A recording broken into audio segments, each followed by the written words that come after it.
What idol has displaced you? A golden one. She left him, and they parted. Spirit, show me no more. Conduct me home. Why do you delight to torture me? I told you these were shadows of the things that have been. That they are. What they are. Do not blame me. Remove me. I cannot bear As he it. returned upon the ghost, seeing that it looked upon him with a face in which in some strange way there were fragments of all the faces it had shown him, wrestled with it. Leave me, take me back. Haunt me no longer. He was conscious of being exhausted and overcome by irresistible drowsiness, and further, of being in his own bedroom. He had barely time to reel to bed, before he sank into a heavy sleep.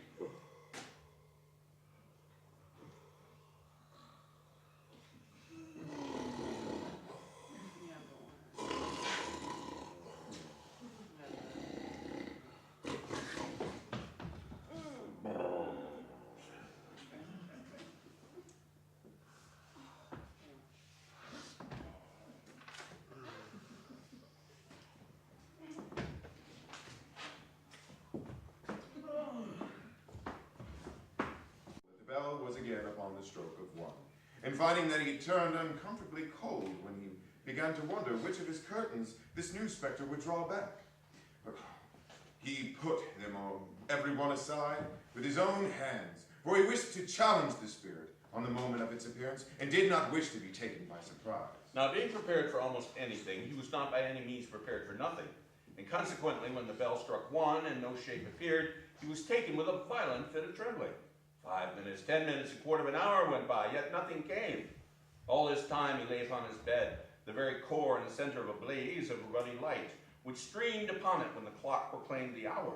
At last, I say, he began to think that the source and secret of this ghostly light might be in the adjoining room, from whence, on further tracing it, it seemed to shine.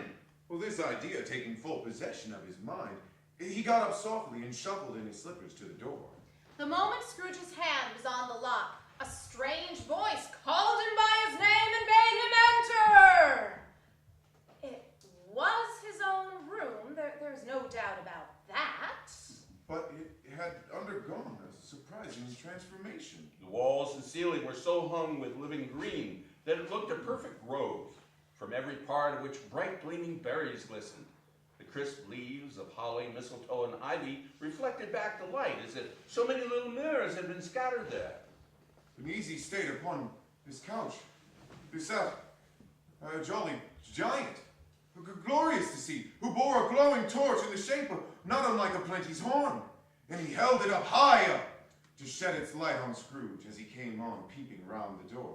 Come in, and know me better, man. I'm the ghost of Christmas present. Look upon me. Scrooge reverently did so. It was clothed in one simple deep green robe or mantle, bordered with white fur. This garment hung loosely on the figure. Its feet, observable beneath the ample folds of the garment, were also bare, and on its head it wore no other covering than a holly wreath, set here and there with shining icicles. Its dark brown curls were long and free as its genial face, its sparkling eye, its open hand, its cheery voice, its unconstrained demeanor, and its joyful air. Spirit, said Scrooge submissively, conduct me where you will. I went forth last night on compulsion, and I learned a lesson which is working now. Tonight, if you have aught to teach me, let me profit by it. Touch my robe. Scrooge did as he was told and held it fast. Holly, mistletoe, red bears, ivy, Turkeys, geese, game, Poultry, brawn, meat. Pigs, sausages, oysters. pies, puddings, fruit, and punch all vanished instantly. So did the room, the fire, the ruddy glow, the hour of the night. And they stood in the city streets on Christmas morning. The poulterers' shops were still half open, and the fruiterers were radiant in their glory.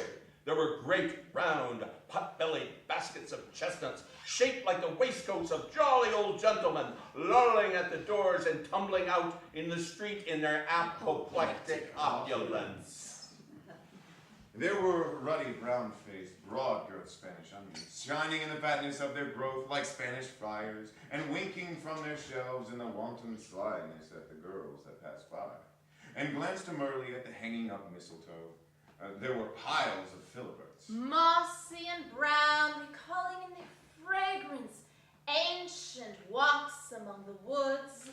There were Norfolk biffins, squab and swarthy, setting of the oranges, lemons, and in the great compactness of their juicy persons, urgently entreating and beseeching to be carried home in paper bags and eaten after dinner. Yum! But soon the steeples called good people all to church and chapel, and away they came, flocking through the streets in their best clothes and with their gayest faces.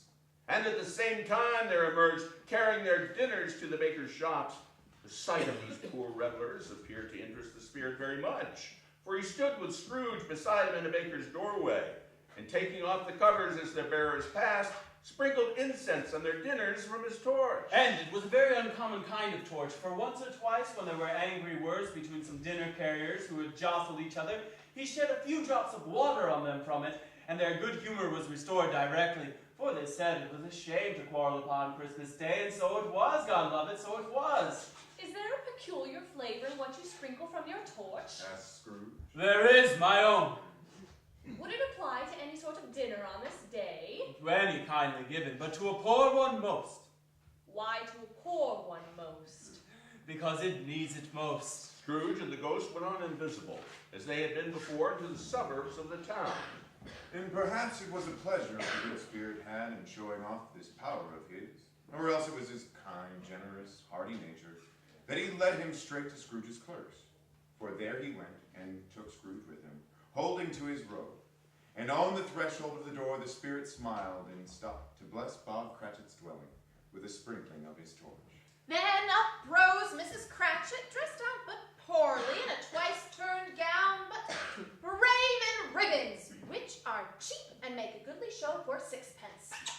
And she laid the cloth, assisted by Belinda Cratchit, second of her daughters, also brave in ribbons, while Master Peter Cratchit plunged a fork into the saucepan of potatoes, and getting the corners of his monstrous shirt collar into his mouth, rejoiced to find himself so gallantly attired. And now two smaller Cratchits, boy and girl, came tearing in, screaming that outside the baker's they had smelt the goose, and known it for their own, and basking in luxurious thoughts of sage and onion, these young Cratchits danced about the table, and exalted Master Peter Cratchit to the skies, while he blew the fire, until the slow potatoes, bubbling up, knocked loudly at the saucepan lid to be let out and pale.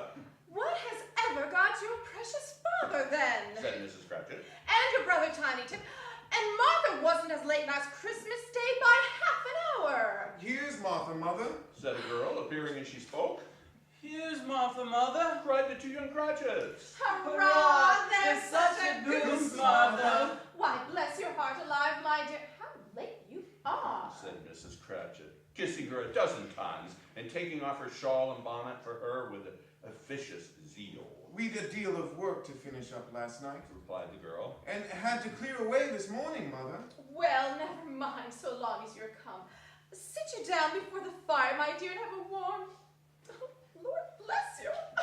No, Their Father. father's coming. Cried the two young Cratchits who were everywhere at once. Hide, Martha, hide. So Martha hid herself, and in came little Bob the father with at least 3 feet of comforter exclusive of the fringe hanging down before him, and his threadbare clothes darned up and brushed up to look seasonable, and Tiny Tim upon his shoulder. Alas for Tiny Tim, he bore a little crutch and had his limbs supported by an iron frame.